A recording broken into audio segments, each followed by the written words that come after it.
Solving a quadratic by completing the square. Completing the square is a process that's used to create a perfect square so that we can use the square root property that we've seen in some other examples. To begin this process, we want to have any of the terms with a variable, x in this case, together, and then anything that doesn't have a variable, that's the 13, and sort of off to the side. So in this starting example A, the 13 is already on the other side of the equal sign. For this process to work, I'm trying to get an x squared term and then an x term and then some number that when I think about factoring it, it ends up with an x plus or minus some number and the whole thing is squared, so I can take the square root of it. This is sort of the goal that I'm looking for. So when I want to think back about what it looks like when something is a perfect square like that, meaning that I had maybe x plus some number, let's say 7, and I squared this. I would square the first term, I would square the last term, and then I multiply these two terms together and double that. So that would be plus 2 times 7x, or a 14x. That happens because if I write this out, x plus 7, x plus 7, the middle terms come from the inner and the outer. So I get that plus 7x doubled up. The same thing happens if I have a minus sign in the middle. Let's say I have x minus 6, the quantity squared. I'll square the first term, I'll square the last term, and when I double the middle term, it's going to, in this case, be a minus 6x coming from these two multiplied together. So because the perfect square is going to have a doubled up middle term, we're going to work in the backwards fashion. This this negative 6x is our middle term, and I want to work backwards to figure out what was the number that was doubled. So I take half of the negative 6, which is going to be a negative 3, and then I'm going to square it. All right, let me make some more room here. First, let's move this down. So I'm going to rewrite the 6x, or the x squared minus 6x, and then leave a little room here. We saw that half of negative 6 was negative 3, and when we square that, that is going to be plus 9. I can't just put a plus 9 onto the left-hand side without also doing the same thing on the right-hand side. So I'm going to add 9 on the other side as well to keep the whole equation balanced. Now, if I've done this correctly, what I have on the left-hand side can factor into a perfect square. And it turns out that the number that I'm looking for in that perfect square is the one that was sitting here when I took half of that middle term. So I should be able to write x minus 3, the quantity squared. And then on the right-hand side, 13 plus 9 is 22. Let's just double check. If we multiply this out, we'll have x squared minus 3x minus 3x plus 9. Yeah, that'll get us back to what we started with. Okay, good. Next, what I can do is I can take the square root of both sides because I've got a perfect square here on the left. And remember that when we do this, we need the 22 to be a plus or minus square root 22. So now we'll have x minus 3 equals plus or minus the square root of 22. And then if we add 3 to both sides,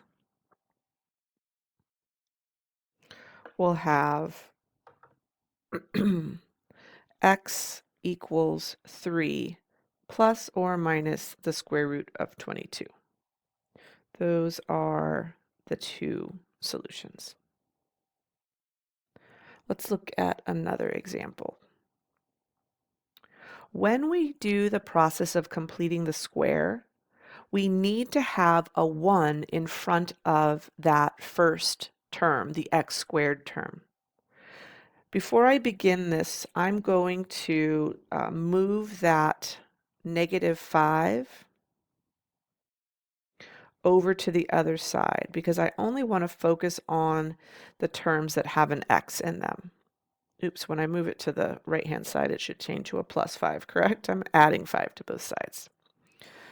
Okay, now I want to factor a 2 out of the two terms that are sitting here because I need a 1 in front of the x squared.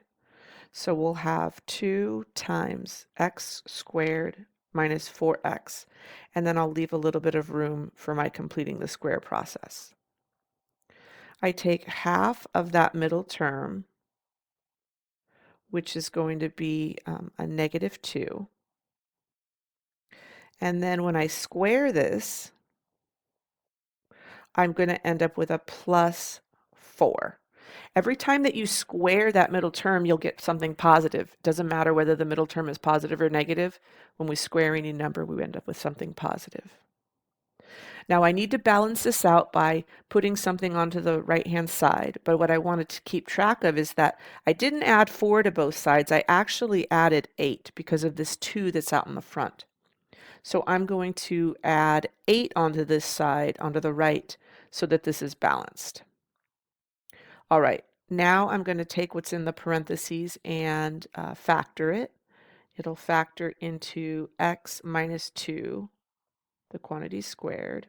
And on the right-hand side, we have 13. Before I take the square root of both sides, I need to divide by 2 to get that 2 away from the squared term.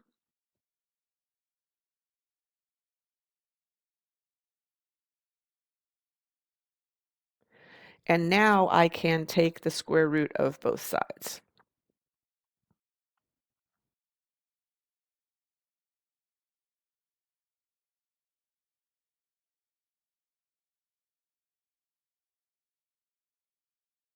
When I take the square root of the right side, I want to put a plus or a minus.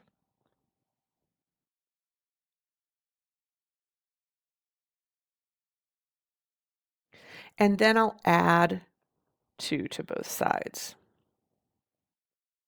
Let me go up here. So I have that x is 2 plus or minus the square root of 13 over 2. Forgot my square root symbol down here. And that's my final answer. Let's look at one more example here. This one already has 1 in front of the x squared term. Again, I'll start then by moving that -22 over to the right-hand side. So I have x squared minus 9x equals 22. When I take half of the middle term, I'm going to have minus 9 halves. And then when I square this, when we square a fraction, we have to square the numerator and the denominator. That'll be plus 81 over 4.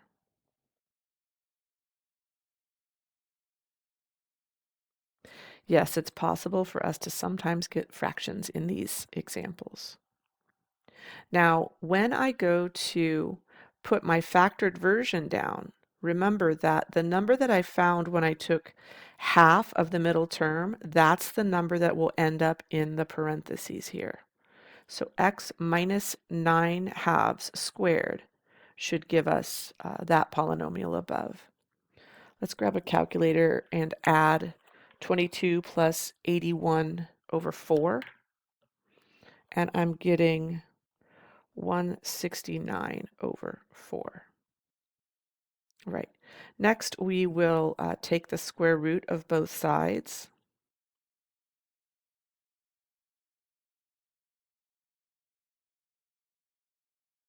and we want to make sure that we have plus or minus on the left. So I get x minus 9 halves equals, the square root of 169 is 13, and the square root of 4 is 2.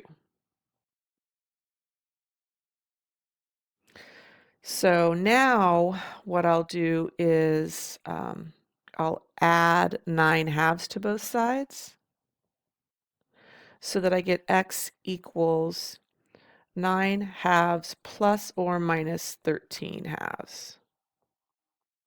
So 9 halves plus 13 halves, or 9 halves minus 13 halves. Let's see. 9 plus 13 is 22. So I'll get x is 11. Or 9 minus 13 is a negative 4. Or x equals negative 2. Those are our two solutions.